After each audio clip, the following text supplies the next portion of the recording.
Welcome to the Snacks Cast, where we sit down with the teams behind the teams and find out what it takes to grow the game. Today on the show, I have Lane Smith, the founder of Lancaster Rugby. Lane and I were connected through a mutual friend, and once we jumped on the phone, it was like we had known each other our whole lives. I really enjoyed speaking with Lane and hearing his story about finding rugby and enjoying watching it to deciding to play, all the way up until when he decided to start a club.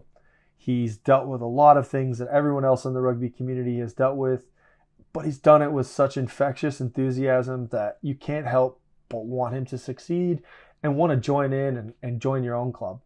So without further ado, I give you the man behind the Menofstone, Lane Smith. If you'd like to follow the show, go ahead and hit the subscribe button. We'd also appreciate any reviews you'd like to leave. If you'd like to follow the show on Instagram or Facebook, you can find us at Snackscast. Or if you want to check out some of the writings or have another place where we catalog the episodes, you can follow us at www.snackscast.com.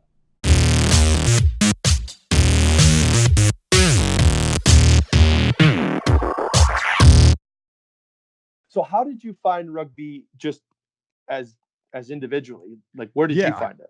I was always aware of it as a kid. Growing up, it was that weird sport they played, overseas where guys just destroyed each other. You know what I mean? Yeah. That was the extent of my knowledge as a little pup. It wasn't really until I was pretty ignorant to any global rugby or what was going on in the rugby world until I went to New Zealand.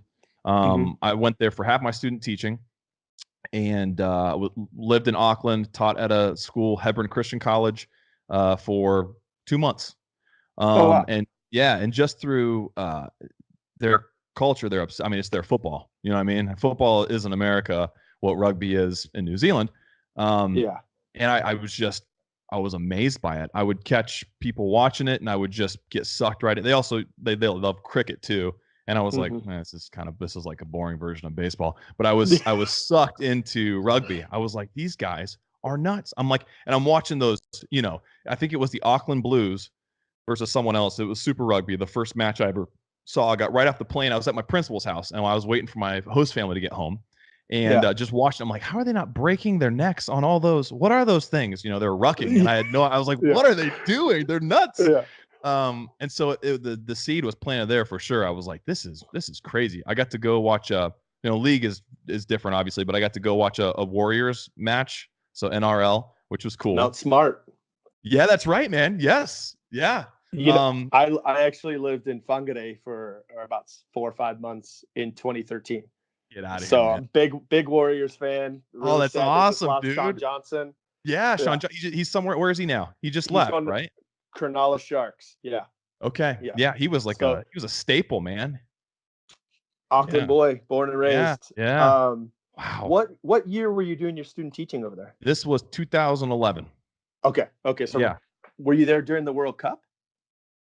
It was the spring before the World Cup. So that's another thing. Yep. So I went home.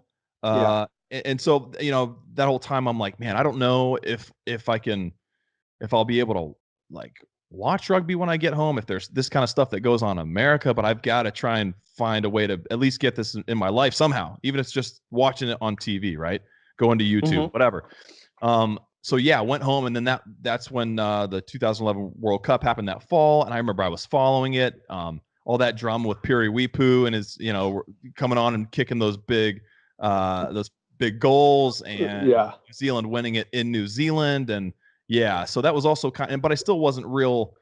It was a lot to take in, I would still watch and I was like, I have no idea what these guys are doing. You weren't playing at the time yet? I was not playing yet. I had just gotten done with school. I was working at a factory for a little bit until I started teaching somewhere. I need a little bit of time to here's what I was going to do. I was going to come back, save up enough money and then move back to New Zealand and live there forever. That was my plan, right? And here's the funny thing that happened, Snacks, is I came home. I spent a lot of time with my family, spent a lot of time in Ohio, and I was like, and so the backstory too is, God, I'm sorry. No, totally fine. I'm Lord of the Rings fan. I am an absolute Butterbur. I'm Butterbur. One thought drives out another. But the reason I was so keen to leave is because as a kid, we lived in Chicago until I was about 6. Yeah. And we moved to Ohio. And I was old enough to remember Chicago and remember moving, and I hated it. I hated living here. I hated moving. I felt like I didn't really fit in for a long, long time. So I'd never really had a love for my home. I didn't really feel like I had a home. Went to New Zealand and felt like maybe I could make this my home, right? Came back, and in that time I came back, I fell in love with Ohio. I fell in love with my state. I fell in love with the area I was living in, and I was like, if I go there, I could have a really wild life. I could have some crazy experiences. I'd live in one of the most beautiful places in the world, but my parents don't have a lot of money. I don't have a lot of money. I was like, it would be numbered how many times I see them the rest of my life unless I moved back. Just a lot of things would be different. And I fell in love with my home. So, and that's been kind of a theme with even with starting the club too, is I love where I'm from. I mean, I'm still trying to talk Robin into moving out here. I said, let's get you. He's like, you get me one of those barns, man. I'll move out there and I'll live in the barn and we can do some design together. I'm like, well, don't tease me, bro. Come on. Awesome. So let's talk about your club for a second. Right? Yeah. Okay. So you left New Zealand in 2011, came home to Ohio. Yep. We're watching rugby. Yep. Okay. At what point did you decide to start playing? So I was, that's a great question. I was really curious. I'm trying to think of when I first. So I also, after the World Cup in the fall, that following January, I met my wife, fell in love with my wife. We dated for maybe a year, maybe a little over a year, got engaged, and were married 3 months later. We were ready. We were ready. There you go. So when you know, man. So, and I've definitely outpunted my coverage with my wife. So she's a babe. We call that playing up. There it is, baby. I'm playing up big time. Don't tell the commissioner because he'll kick me out. Yeah. And she's actually not jumping ahead, but she and really all of the wives of the guys on our club now, they are the main reason that we're able to do this. They are so good with, we all like getting together. We try to practice as much as possible. The season can get long, and their support, all of these wives' support has been amazing. And my wife especially, we call her the first lady of the club because she's just really motivated and pushed me to stick with it when I haven't wanted to, and giving me grace when it gets really busy. So met her and our life together began, and it wasn't really until we were first married and everything was kind of settled. I was like, it'd be kind of cool. It came back to my mind. I was busy with a lot of their stuff, and it came back to my mind. Like, what? I want to do something, like lifting weights is cool and staying in shape is fine, but I would love to play a sport again. And I was like, I would love to play a sport with my dad someday, because we've never been on the same team. I mean, how many people can say that? Not a lot, right? No, and so not I was a lot like, at all. What could I do that I could get my dad? And my dad is he's a monster. He makes me look like a little schoolboy. Like he's 60 and he's in better shape than I'll ever be in. And he's been that way my whole life. He's a monster, and he loves physical stuff. He's big time into sports and lifting and stuff and like that, running. So I was like, I would love to play a sport. I bet he would play rugby with me. So that became kind of a goal. I was like, I want to find a club where we can play together, and we can, even if it's one match, we can have a father-son game, get a picture together, and it'll be this cool memory, and maybe I can keep playing. So it started coming back to my mind. I got a ball for my birthday. I went out to Dick's Sporting Goods in Columbus, only place you can find a ball around in person. Got a ball.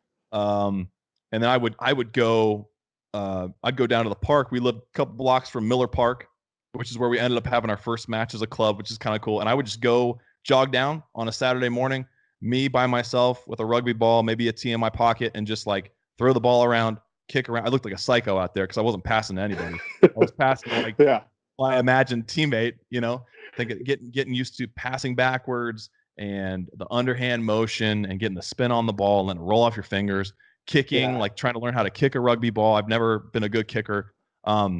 So, every once in a while my buddy Jim would be there and I'd have him to pass to, but most of the time it was just me by myself, like a crazy guy out there. And I started looking at clubs. I'm like, okay, well, is there anything around here? And Columbus Rugby Club, or the Scioto Valley Rugby Club, they're a D1 and they have sometimes have a D4, but primarily a D1 club. And their name popped up on a search. I just did a search. I was like, I have no idea. So I went and looked, went to a match, did my homework, went to a match, and I was like, wow, this is not the not the place to learn a game, because they were guys who played for years and they were competing to play at higher levels, and it was intense. I was like, this is pretty much professional rugby. And a lot of those guys went on and they were part of that Ohio Aviators team when pro rugby was there. So it was kind of shock. I was like, geez, that's not for me. I'm a baby. I need something a little more approachable where a guy like me could break in maybe and be able to learn. So I kind of felt a little depressed. I was like, I didn't know of anything else really in the area. We were living in Lancaster at this time, obviously, and Columbus was about a half an hour. Didn't really know what else other options there were. So I had a job in Newark, teaching in Newark, and it just so happened we were getting ready to go to the when the All Blacks came to Chicago and played the U.S. Was 2013. 14. And I was, it was actually 14. 14, that's right, 14. Yes, thank you. I promise I was there. And then we were. Me too. Yeah, well, that's awesome, man. That was yeah, it was crazy. It was such a cool experience. So I was telling my boss. Oh, sorry. No. Go ahead. I was just telling my boss. I was like, I need. I don't even remember how it came up. I didn't take time off. I was like, we're going to this match, and she's like, oh, cool. So you do play rugby? I was like, no. She's like, oh, my husband plays on a team in Newark, like right here in town. I was like, are you serious? She was like, yeah. She's like, they're called the Mudboggers. They're crazy. They're a bunch of guys who played in college, and they have a team now. And I was like, I was like, do I have to try out or anything? Because I was also really worried about trying out. Like, do I make the cut or something? She was like, no, I don't think so. She's like, you could just show up and they'd be happy you're there. I was like, all right, cool. So started going. This was in the fall, right? Went and had that rugby weekend. I was all jacked up. I was so excited at the prospect of being able to be a part of a club. They had winter practices that we Heath Recreation Center. I would stay, man. So Newark's about an hour drive from Lancaster. Yeah. So I was, about half an hour. So I had about an hour round trip commute every day.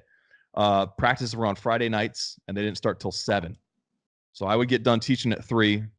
I would hang around and do some work for the following week until 7. Then I'd go to practice, and it'd last until about 9, and then I'd come home on a Friday. That was my Friday night. So my wife also gave up Friday nights for a while too, so that I could have this rugby dream. God bless her. I know, she's a saint, man. So it was fun. It was cool. I played with them. Geez, man. I think it might have been a full year. I think it was a spring and then a fall and then the following spring.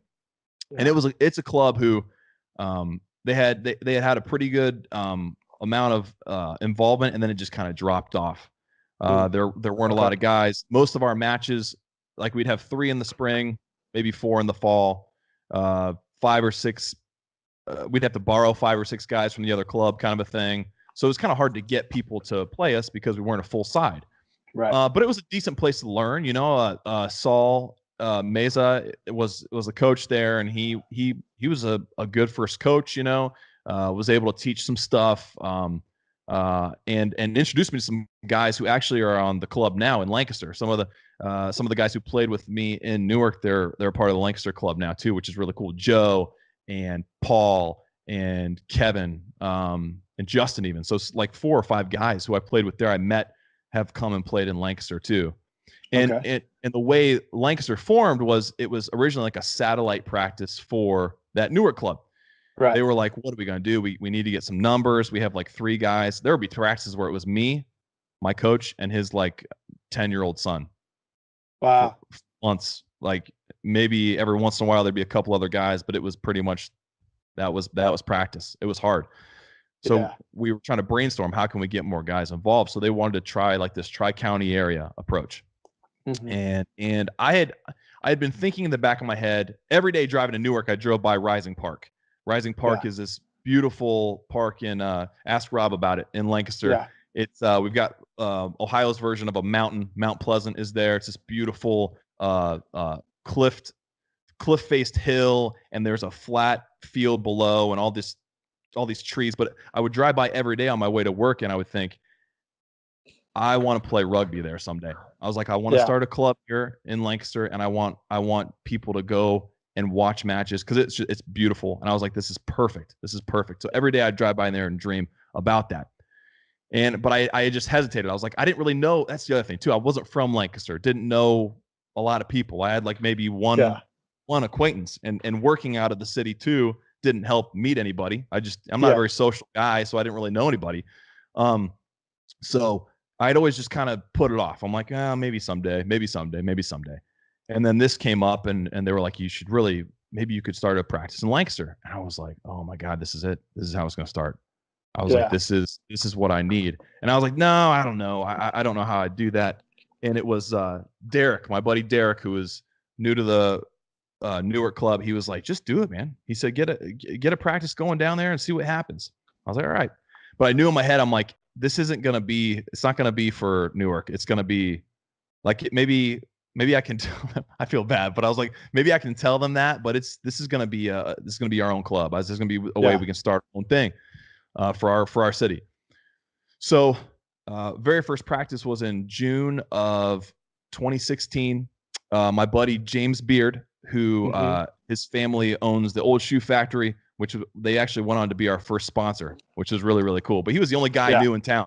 He was the only dude I knew in Lancaster. So I was antiquing one day at their mall, and I was like, dude, you know what? I was like, I'm going to have a rugby practice here in town. Would you be interested? He's like, you know what, Lane? I was like, yeah. He's like, yeah, I think I would, man. I think I could do something like that. I was like, awesome. Cause we had talked. I knew he'd played football in high school, and he was an athletic guy, and just one of the best dudes in the world. I mean, he is just, he's become one of my best friends for life. And he was like, sure. And I was like, do you think you could get any guys to come? I said, you know, any people would be interested? He's like, yeah, I've already got a couple guys. I got a brain. Don't worry about it. So he brought a couple dudes, Logan and Josiah, and I brought my brother-in-law and my friend Kyle. And it was the six of us. It was a practice I ran. Like, I tried to pretend like I knew what I was talking about. I taught like the basics of passing and the concept that you pass backwards, you run forward, just, you know, like the beginner stuff. And it was crazy. It was so cool that first practice. And then since then, I don't know if we've had a practice with less guys than that. You know, we've had some sort of slower times, but from there, it feels like it has just taken off and like flown from there. But those first six guys, it's pretty cool. On our crest, we have a section where there's 6 stripes, and those six stripes hoops, are right. That's right, and those are the boys who were at that original practice. Me, James, and Logan still play, and my brother-in-law Darrell, I try to get him to play. I don't know if he'll ever play. My buddy Kyle and our friend Josiah don't play anymore, but it's just kind of cool. They'll always be there. They'll be a part of the club forever. So, yeah. Long way to say that's how we start.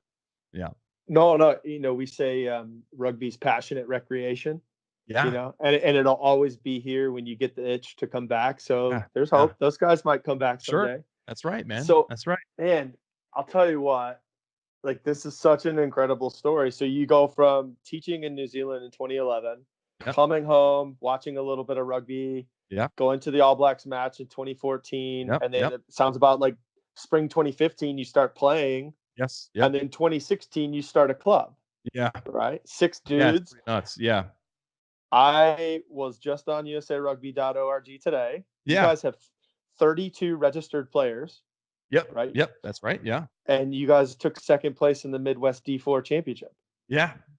Yeah. It was cool. It was awesome, man. Talk to me a little bit about some of the, like, how did you grow? Like, some strategies you used. Your Instagram is sweet. Oh, I good. can't believe good. you only have 160 followers. You're gonna have a ton after I get it. Oh, that's good. I like that, man. I like that.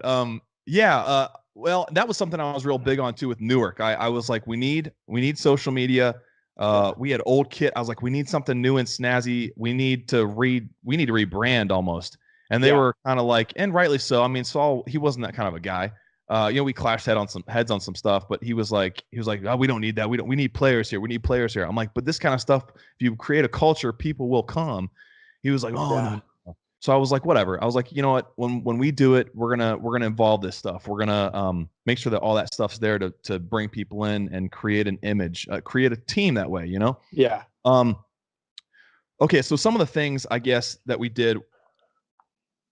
I don't know, because we used to have the saying, I should bring it back. It's just been so like crazy lately.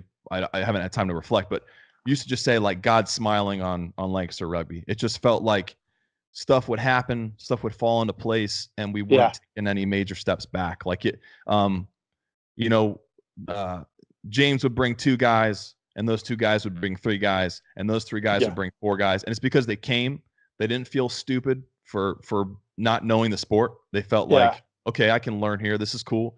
And they fell in love with the game, and they fell in love with the group of guys. Like we've become a brotherhood. So I think really making sure, and there were some incidents in Newark where like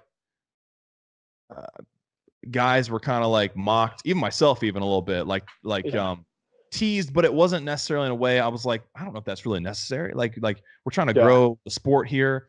So anyway, I wanted to make sure that no one's going to feel like that when they come here. Everyone's going to feel like they belong. Everyone's going to feel like, like they can come here and play and have a place here and have a group of friends, really have a brotherhood. So that laying that foundation and making sure that that the dudes who came, that was really kind of it. Dudes, if they came in and they didn't have that same mindset, they weren't interested and they left. And we haven't had a lot of people like that. It's been mostly like-minded people who they want to have fun. They want to have a group of friends that go out and do battle together, really. So that was one of the steps. Another step was I was like, I know we need a coach. I am not delusional. I know, like, I'm just now beginning to get comfortable with like fundamentals and basics and concepts, right? I was like, we need someone who can push us a little further to the next level and maybe develop some practice routines that's profitable for us and makes us a better club, because it's going to help. If we win eventually, that will also help. It's great to be, have fun with people, but winning helps too. Like people like to win a game every once in a while. So there was this guy who we met. His name is Tyler Carroll. We call him TC.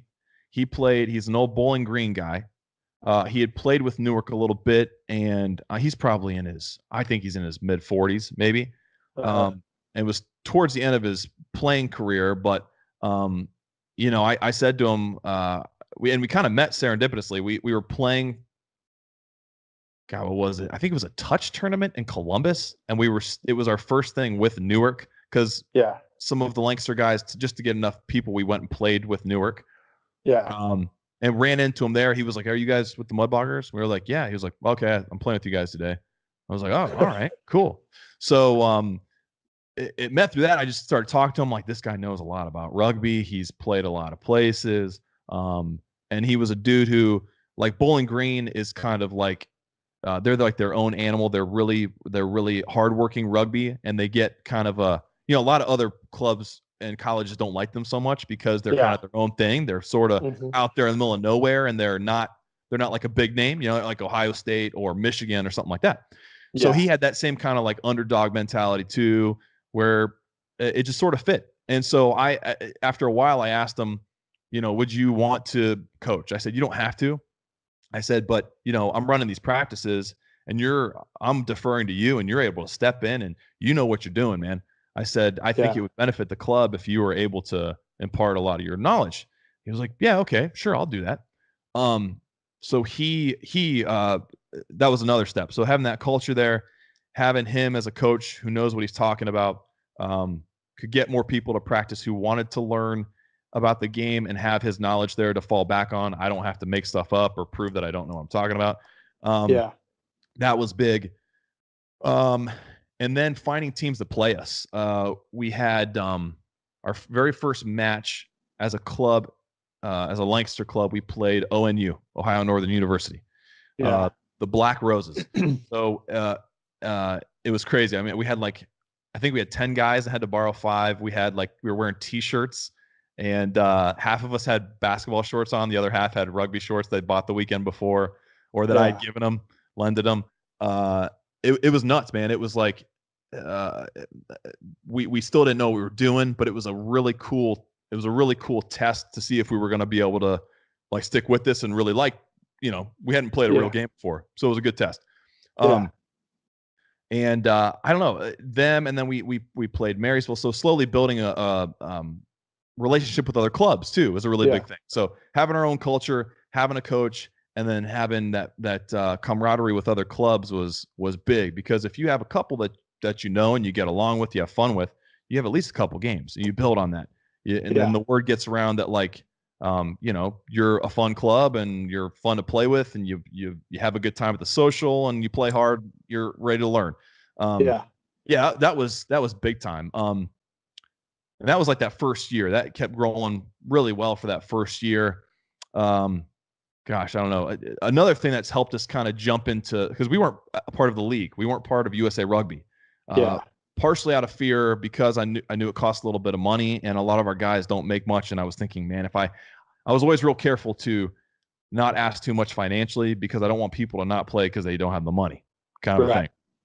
Barrier, we call that a barrier to entry sometimes. Big time. Yeah. Okay. That's a perfect term for it. Yeah. Because, and like even this past fall, our first year in league play, I was like, guys, we can't have them do SIP and also have team dues. I was like, it's going to suck, and we're going to have to ask the guys who make a little more money to help us out on home day matches, but we can't ask dues because we're going to lose half our guys, or at least a quarter, and we need everybody. So, yeah. Anyway, that was a big part of it. There you go, Butterbur mode. I don't even know where I was going with that, but anyway, something that picked us up into league play though has been one of our really good players, Rocco. He got injured, and this is going on the coaching line. TC had kind of fallen out of the picture. He had job stuff that happened and just wasn't around as much. And I was like, we really need someone to help coach. And Rocco Dulin Donato stepped up and has been like the dude. I told him, I'm like, man, I was like, you're a natural. And he played in high school. He played in college at Ohio State. He played in, oh, God, he's going to kill me because I can never remember the high schools around here that play, because they're all like the little Catholic schools or whatever. Yeah. Played in high school, though. So he had, more knowledge than a lot of us, tenfold.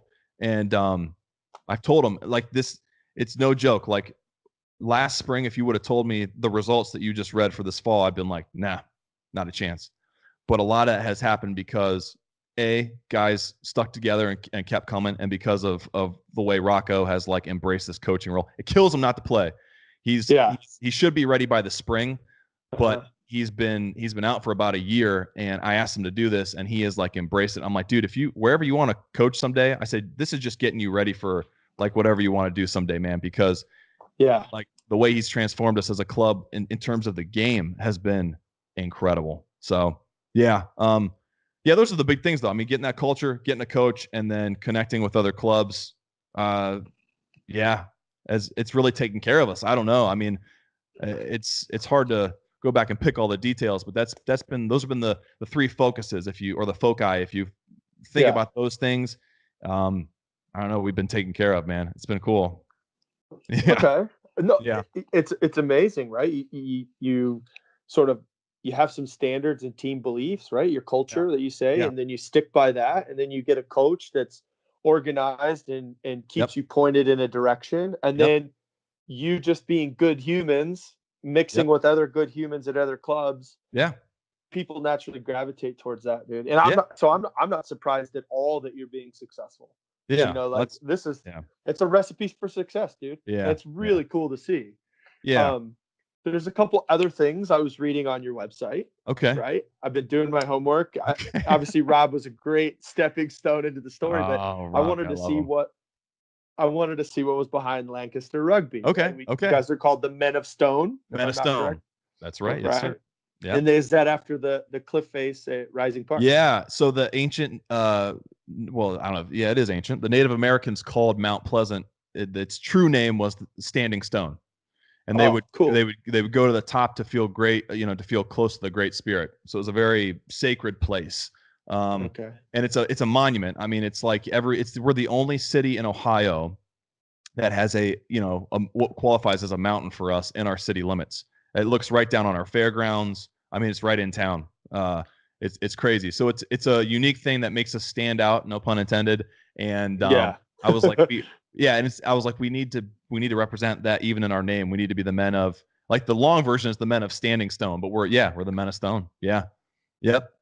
Okay. And so that's the name of your 15s team, correct? Yes, sir. That's right. Yes. So what do they call your sevens team?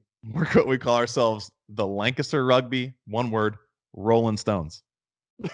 Yeah. Yeah. Awesome. Yeah. Okay. And so you had another sort of landmark event this summer, right? Like, tell me a little bit about the Uncle Sam Sevens. Yeah, that's right. Yes.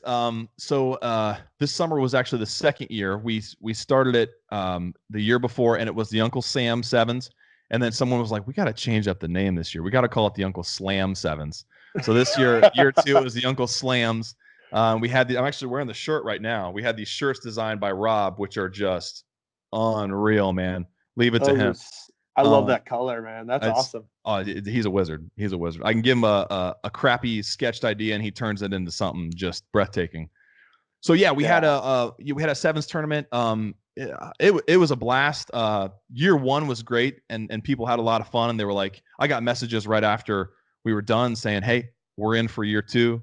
Let us know the dates, and we're coming back." So I had a lot of like anxiety going into it. I had a lot of anxiety going into the first year because I was like, what the hell am I getting myself into? I was like, I got to have concessions. I got to have shirts. I got to somehow manage to not drain my wife's savings and pay for this stuff, and then, hopefully get money from clubs afterwards, kind of a thing. So the first year had a different kind of anxiety. This past year was all about people had a good time. I want to make sure they have a good time second time around.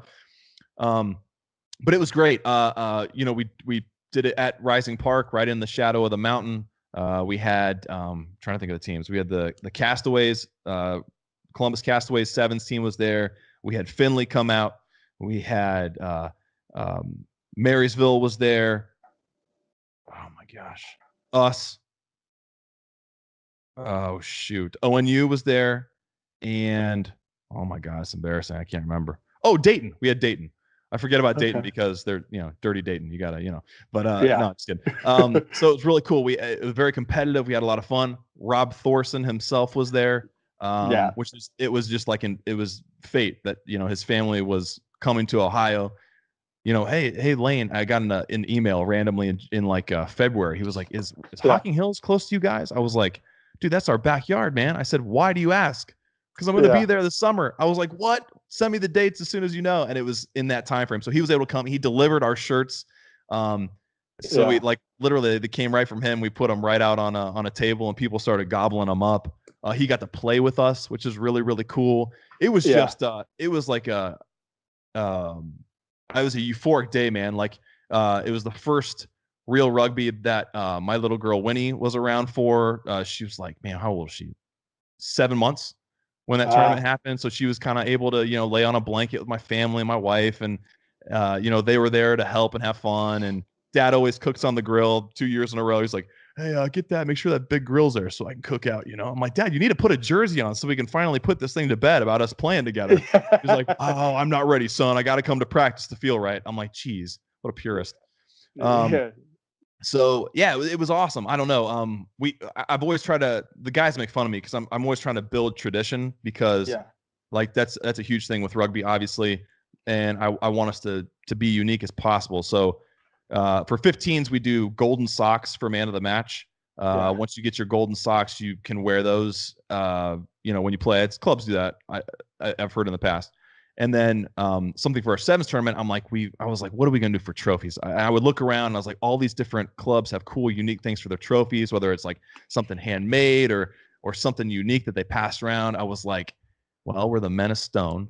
We're playing in the shadow of the mountain. I was like, we got to get just like big old chunks of sandstone, like small up to the largest, and correlating with first to sixth. And everyone's going to get a trophy because that's what we do now. And it's fun, right? They come and they have fun with us. So everyone deserves that. And so it just so happened our one of our guys, Stumbo, in his backyard, he's got a cliff face. Because I put it out, I was like, anybody get me some rocks? Stumbo shoots right back. He's that kind of guy too. He's like, you can count on him for anything. He goes, how many you need, bro? I was like, I need 6. I need a variety. I said, could you get me like maybe 12 and I can pick? He took a picture like maybe 2 hours later. He's like, these good enough? I was like, absolutely. So he supplied us with rocks each year. And then I paint on there, and then you got the You got to have an MVP of the tournament that gets a little rock, and then we even made one for Rob for being the I think I put on there most valuable gear god. MVGG. I'm sure he loved it. Yeah, it was awesome. It was cool to, and it was cool to recognize him there too. I'm like, because people always comment on our kit. That's another thing. They comment on our jerseys. They're like, man, you guys look really good. And I've always told our guys, I was like, you think I'm ridiculous for, because I spent much of our first fundraising money all on jerseys. I was like, we need to, if we're gonna play good eventually, we need to look good too. And if we're gonna lose, we want to look good. So, but it was cool to point him out and say, guys, this is the reason. He is the reason we look so good. Here he is in the flesh. If you need new jerseys ever, go to this guy. He'll take care of you. So. Oh, I bet he was uncomfortable as shit. Yeah, he was kind of. I was like, man, this dude's like me. He's an introvert. He's probably hating this, but I'm getting a kick out of it. It's cool. Yeah. Oh man, this is so cool. So the first year, how many teams did you have? First year we had 6. And then this year we had 6. And we talked about. Well, I don't know if maybe I talked in my head about it. I was like, so a lot of these tournaments are getting so big, and like the entry fee keeps going up and up and up, and it really keeps us out of a lot of those sevens tournaments, because like we have to find the cheapest ones, or we have to trade with teams. Like you come to ours, we'll come to yours. Trade entry, yeah.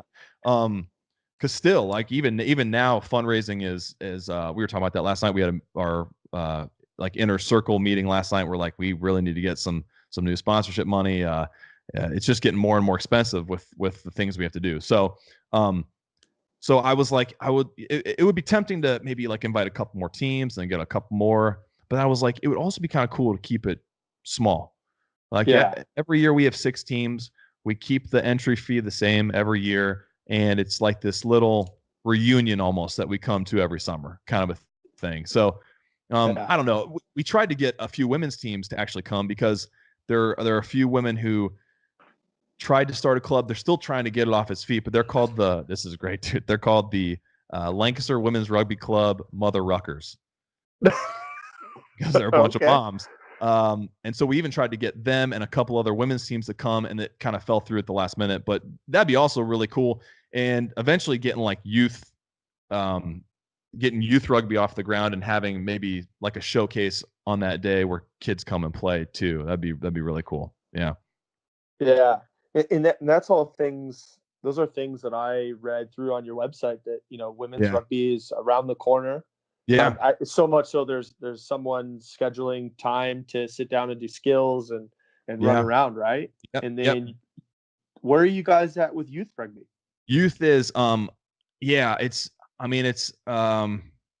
to find time for it. I got to find time for it, because I want it to be done right. And I told the guys, I was like, eventually my goal is to get this men's rugby thing rolling, and know that I can step away, and it's gonna keep moving. Because they've always said that. They're like, Lane, we need you. I'm like, no, you don't. You're fine. I was like, you guys handle this. And I think it's fine to the point where I could disappear for a while, and it would keep rolling, and it would only get stronger. Because of the dudes that we have. They're just incredible guys, and they're all unified. It's amazing. Not often you find in life a group of that many guys with all the ego we can have that can perpetuate something for good, and they're doing it. So it's really got to be me kind of just dedicating some time to it. Our Parks and Rec is all about it. They're very supportive. They said, let us know when you want to start. We'll organize registration. I have a group of guys who could coach. I have like 10 guys who could be really good coaches. And when I say youth too, that's the other thing. Like I think, or at least in my experience, when I've been to groups of I went to the Ohio Summit, I don't know, a couple years ago, and youth rugby was high school rugby, and I was like, that's great. And I know that that's probably a realistic focus, but we got to get like 5 and 6 and 7-year-old kids playing rugby, especially if we want it to be something that drives those high school programs, that drives the middle school programs. Like little kids need to be playing rugby. And so that's always been and I teach in elementary school anyway. So that's always been my focus. I'm like, I want my kids, growing up playing rugby, or that being at least being an option. So really that's it. I got to dedicate some time to it and sit down and organize it, because the systems, I think the support system is there now. We and Parks and Rec is always asking us. They had a like a Rising Day, which is part of our art festival, which is in July, and they were like, "Would you want to come out and have some of your guys just teach kind of basic rugby skills?" I was like, "Yeah, that'd be awesome." So we went out. We had like a little. Our buddy Gary built a little mini upright. I call him the postman because he puts our posts up every game. Like we still have little PVC posts because that's all we can do right now. But he built a little quick makeshift youth size one in like a day. He got that out to me. Our buddy Raphael, the Brazilian boa, and Logan was out there. We call him Sonny Blonde Williams, and it was cool. We all went out there, and kids did this rotation thing. We were even kind of in a bad location. We were on like a hill. It wasn't really great, but by the end of the day, man, we had groups of like 20, 30 kids that were with these summer programs that came through, and they all wanted to pass. They all wanted to tackle the mats. They all wanted to kick through the uprights.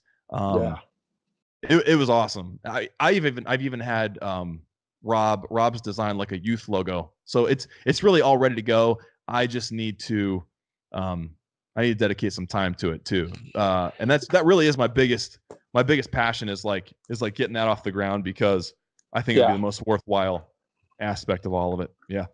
Have you, so there's a couple ways, right? And I was doing rugby development for 2 years. So it's as little as 1 hour a week that you could start a youth program like that. And you can do flag games, you could do evasion games, you could do touch rugby. Sure. You do 1 hour a week for like 6 weeks. Kids flock. I'm actually a mutual friend of Rob and I's, a guy named Ryan. Him and I are having lunch tomorrow. He came to me to start a program last summer, and he has 2 twin boys that are about 7 years old. And he said, I don't have middle school kids. I don't have high school kids. What do I do? And I said, let's try this flag thing. His first summer, bro, he had 8 kids. Okay. He went to his winter session. He did indoor. He had 24. Holy crap. It happens that fast. Yeah. So I can see. It might cause a little anxiety, but the parents join in. You have like dad and daughter day or mom and son rugby. Like the Girls Rugby Inc. founders just did one in Colorado, and the parents were joining in, and now they found coaches. That's awesome, man. That's awesome. There's all kinds of stuff, man. Offline, whatever you need, brother, I got you, man. I can connect you with Rugby Ohio folks anytime. Okay. I'm going to lean on you because even just hearing you talk about it makes me feel, it's just funny. You get bogged down in other stuff and you think about all the ways that it might not work, and you can't focus on that kind of stuff. You can't. And I'm thinking to myself, when we started this men's club, I wasn't thinking about that kind of stuff. We weren't thinking about what could not happen. We only thought about, the possibilities. And you're psyching me up, dude. That's a good feeling. That's a really good feeling. And the whole premise of this podcast that I started, right, as rough as it is, right, on my little tiny iPhone, it's to show folks that they're not on an island, man. Yeah, there's that's great. So many of us out there doing positive things and cool things in rugby that I'm just going to connect people to you and let them be inspired by your story, man. I've been inspired. I love it. Can't wait. I was just gonna say I love that that's and you're inspiring me too. I love that that's your view because, I think it's people like you that make, and Rob and the dudes that have supported us that make rugby, they give rugby a good name. Because I think there's a lot of people and they have their reasons and it's cool. I think there are some people who've lived it their whole life and they don't mind that it's an exclusive thing, right? They don't mind that it's a little more niche. But I think this game, man, I tell you what, it teaches you so many things. You hear people time and time again talk about rugby being the hardest thing they've ever done, and it's the best thing they've ever done, and it's helped them in every aspect of life. And when they see challenges or when they see obstacles, they don't see them as obstacles, they see them as challenges, and it's because of what that game's taught them. And the fact that you are connecting people and that you're making less islands, you're shrinking the oceans. I think that's an amazing thing, man. Like, and I think the community, especially in America, I think that we need that. I think that what you're doing is Man, honorable. That's like it's like Frodo taking the ring to Mount Doom. You know what I mean? That's a quest worth having. It's beautiful. So thank you, man. I watched The Fellowship last night to prepare. It was awesome. Yes. Director's cut, not the That's other right. one. You got to go extended edition. It's like a half hour of footage you don't get in each movie. Oh, I know, man. So good. So good. No, but you're right about the challenge factor though. You know, and when I started coaching high school rugby, you lay down a challenge to these young kids, and some pick it up and run with it. Some pick it up and say, "Hey, it's not for me," and some just don't ever take that challenge, right? Yeah. And that's okay. Yeah. It's okay, right? Like, it's not for everyone. Yeah. But baseball's not for everyone. Football's not for everyone. It's true. Swimming's definitely not for me. I'm a prop, right? Like I sink pretty quick. But like, the sport's given you a journey. It's given you some purpose. It's same with me, brother. Yeah. And that's, I'm so glad Rob connected us. Like, me you too, have no man. idea. This has just been it's crazy. Been awesome. It's crazy. Here's you're talking about that, the things that rugby has given you, and like man, I'm glad I remembered to say this, because I was thinking about I was last night on the way home. Here we go. This is how big of a geek I am. I met with my captains, coach, captain, and sevens manager, and we talked about stuff. And I was like, on the way home, I'm like, man, what am I gonna say with snacks? I was like, I've been so busy, I haven't had time to really meditate. And I'm like, I'm just gonna start talking. I need to talk about things that I want to remember to say, because so many people have had a huge part in this. And I was like, the biggest takeaway is, we moved to a place that we fell in love with. Yeah. That we wanted to make our lives forever in. Like, we have no plans of living. We live in Amanda, which is 7 miles outside of Lancaster, but it is literally the Shire. There's nothing here. Like, if you need something, you go to Lancaster, and we teach there. We teach in Lancaster now, which is really, really cool. And so we picked that place, right? But I had no friends. I had no friends from the place I live, from the place I wanted to be for the rest of my life. And I think if nothing else has happened, if there's no other benefit from rugby, I've got 40 guys who are like my brothers now. Like, I've got I met Rob through this, now I've met youth through this. And then the other guys on other clubs that, geez, man, we see them 4 times a year, 5 times a year, and, see their kids running around, and it's just, it's unbelievable. So, and that's the other thing too. I mean, if you're feeling like, if you feel lonely, if you feel like you don't have a group, if you find the right rugby club, if you find the right group of people, you got a social circle immediately. Like, in some of the best people you could ever dream of. Like, these guys would do anything for me, and I'd do anything for them. I was never in the military, never been in war, obviously. I've fantasized with Lord of the Rings about what that would be like, that bond. And I've got it through other friends in my life, but I can't imagine it. I can't imagine it being much different from, being on a pitch, getting your head blown off, getting up and seeing your brothers getting up and having your back, but then also knowing that the dudes on the other side are your friends too. But just like that camaraderie that comes from something that feels like battle. And I don't know, just that unity you have as a team. It's crazy, man. It's the best thing in the world. Like, I've never been so happy to get beat up than when I play rugby, because I know that my best friends in the world are going through the same thing with me. It's crazy. It's nuts. Yeah. It's nuts. I love it. Yeah. Okay. Man, I'm sure we could talk all night about rugby. We could. But yeah. You've got a young family, and I just I'm stoked. I'm stoked to hear your story, man. It's one of those, like, refill your rugby cup, right? Cuppeth runneth over today for me. Good, man. Good. But I feel the same way talking to you. Yeah. I gotta know. So hold on real quick. I gotta know, because you're a Smith. You're a Linder Smith. Yeah. And I'm a Smith. Yeah. So that's kind of cool. But where in the hell did the nickname Snacks come from? How do you got to know your rugby name, right? Where did that come from? It actually came from the military. Okay.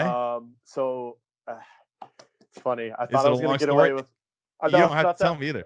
No, it's okay. It's okay. I thought I was going to get away with not telling it on my podcast, but I'll tell it. So no one else has asked. Am I the only one who's asked? No, I did talk about it on another show, on another dude's video stuff. Okay. The rugby evangelist, Grant Cole. But I'll say it again because new listeners are popping up. So sure. All right. I was in the U.S. Coast Guard for 13 years. Wow. And I was a naval engineer. So I had to draw on my first ship. I was on a big 378-foot ship out of Hawaii. And I had to draw all the engineering systems, oil, water, fuel, air conditioning, all the crazy stuff, boilers, all that stuff. Yeah. And to get a qualification. So what I would do is I would go down into the engine room, dirty coveralls, grease, dirt, headphones, like ear protection, right? And I draw the systems on a crappy piece. Yeah, so we draw them on a crappy piece of paper. Well, I would do a couple of them, and then I'd go change into nice, clean coveralls, sit down on the mess deck where everybody eats dinner after dinner, right? And I would hand draw the drawings again on a clean piece of paper, so that way my supervisors could sign them off as they were good. Okay? That is unbelievable. That's really cool. So one night I was doing the drawings, and my best friend in the whole world now, Kenny, was the throttleman. So he was driving the ship, and our security watchstander, my friend Hawanya Smith, they were on watch, and I was up doing these drawings on the mess deck. And Kenny says to Hawanya, "Hey, where's Linder Smith?" And she goes, "He's up on the mess deck snacking." Right? And so he goes, "Go get him." So I come, if you can envision this, I walk down the stairs into the engine room, and there's a catwalk along both engines that are about 3 stories high. So I'm walking through. There's a window with a console behind it. That's where my best friend's sitting. Okay. And I come into the room because it's a soundproof room, and there's an air conditioner on the left where we would always stand because it was hot as crap in the engine. Sure.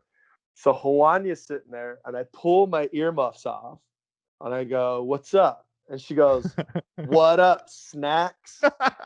And I like did one of these, like looking over, like, oh my God, like I'm 19, right? So I'm looking over at my best friend, and he goes, "Ha, snacks, that's your nickname," right? Like, that's it. And I was like, okay, cool. So that's awesome. So I keep the nickname on the ship, right? Yeah. And I find rugby. This is 2000. I find rugby later that year. Okay. And I start playing rugby, and then my second year of rugby is when I decided I'd try out for the Coast Guard rugby team. Oh, cool. My best friend decides to come with me, and we're at Coast Guard rugby, and we're stretching in this circle back when you used to do stretching in a circle. Yeah, right. Yeah. They're like, "Name game," and I said, "I'm Linder Smith." Yeah. And he turns quick, and he's like, "No, you're not. Your name's Snacks."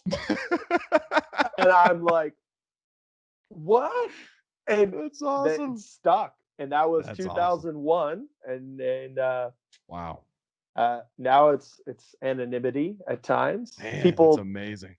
So yeah, Snacks gets away with an awful lot in his younger days. Now I'm the old wise gentleman, but I love it. I love it. Yeah. It's a catchy nickname. It's got a good story, and that's the thing, man. Like, you cannot give yourself a nickname. No, you can't do it. And I asked because like I'm like, dude, I didn't ask Rob because I wanted to ask you. I'm like, I gotta know the story behind his nickname because like I've given a lot of our guys nicknames. I mean, you heard the Boa, the Brazilian Boa is Rafael. Sonny Blonde Williams. Logan is Sonny Blonde Williams. James Beard, our captain, and my good buddy, he's Ghost because nobody can tackle him. Like the kid run. He could also be like the human deer. I don't know that he moves like. I call him the Spaghetti Man once. He didn't like that so much. Asa Dairy, I call him the Milkman. That has stuck. Nice. But I was like, guys, I need a nickname. Like, I don't have. I tried to give myself one, and it just wouldn't work. I was like, someone needs to give me a nickname. So the hurricane happened this past summer, and it was Hurricane Lane. And I was like, I didn't even think about it. And someone was like, "Hey, Hurricane Lane." I was like, I finally have a nickname. This is great. I finally have one. So, awesome. I didn't give it to myself. So I'm very proud of that. Like, it's great when you have something like that and it's given to you. Like, you you want someone to, your parents gave you a name. You want your friends to give you a nickname. So that's pretty cool, man. That's awesome. I love it. That's a great story. That's a great story. Thanks. Wow. At times I feel like it's a dubious honor, but when you get one, and you just embrace it, right? Yeah, absolutely. Absolutely. So, all right. Well, man, we've been recording for the whole time, and I obviously don't want to take up your whole night. And be sure, like, I will be checking in again. And we're not friends, so don't hesitate to reach out. Absolutely. Is there any sort of recognition or acknowledgments, as we close out here? Anybody you want to recognize? Man, I've tried to mention everybody. My wife, Sarah, for sure. My daughter, Winnie. Yeah. I need to give Ezra, my podcasting partner. He set this all up, man. I don't think it'd be happening without him. I was like, you're gonna sit right there, right? He was like, no, dude, I figured I'd make you nervous. I'm getting out here. I'm like, Ezra, I need you, dude. He's gone. He's gone. We do a it's a Lord of the Rings podcast. It's a reread. We just reread. It's a book club, essentially. We read the book and we discuss the chapter every week. Nice. And he's we call him the flannel wizard because he's the tech guy. He has the broad vision, and I'm the butterbur who gets lost in all the details. But I got to thank him.